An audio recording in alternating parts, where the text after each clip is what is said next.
Chapter 22. Men, brethren, and fathers, hear ye my defense which I make now unto you. And when they heard that he spake in the Hebrew tongue to them, they kept the more silence. And he saith, I am verily a man which am a Jew, born of Tarsus, a city in Cilicia, yet brought up in this city at the feet of Gamaliel, and taught according to the perfect manner of the law of the fathers, and was zealous toward God, as ye all are this day. And I persecuted this way unto the death, binding and delivering into prisons both men and women. And also the high priest doth bear me witness, and all the estate of the elders, from whom also I received letters unto the brethren, and went to Damascus, to bring them which were there bound unto Jerusalem, for to be punished.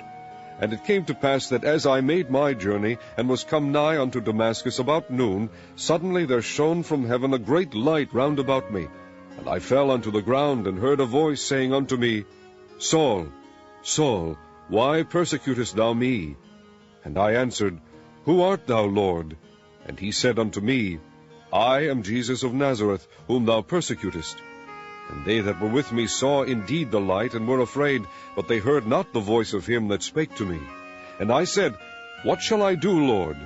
And the Lord said unto me, Arise, and go into Damascus, and there it shall be told thee of all things which are appointed for thee to do. And when I could not see for the glory of that light, being led by the hand of them that were with me, I came into Damascus. And one Ananias, a devout man according to the law, having a good report of all the Jews which dwelt there, came unto me, and stood, and said unto me, Brother Saul, receive thy sight. And the same hour I looked up upon him, and he said, The God of our fathers hath chosen thee, that thou shouldest know his will, and see that just one, and shouldest hear the voice of his mouth. For thou shalt be his witness unto all men of what thou hast seen and heard. And now why tarriest thou? Arise, and be baptized, and wash away thy sins, calling on the name of the Lord. And it came to pass that when I was come again to Jerusalem, even while I prayed in the temple, I was in a trance, and saw him saying unto me, Make haste, and get thee quickly out of Jerusalem, for they will not receive thy testimony concerning me.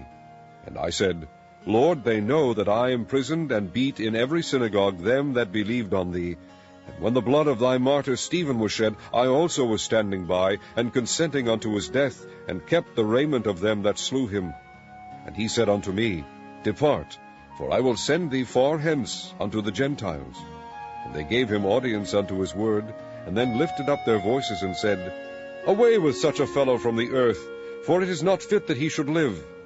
And as they cried out, and cast off their clothes, and threw dust into the air, the chief captain commanded him to be brought into the castle, and bade that he should be examined by scourging, that he might know wherefore they cried so against him.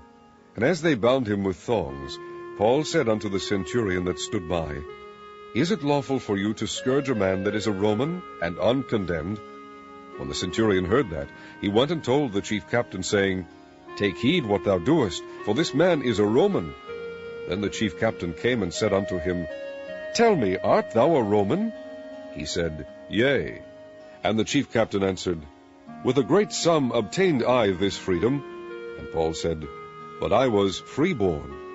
Then straightway they departed from him which should have examined him, and the chief captain also was afraid, after he knew that he was a Roman, and because he had bound him.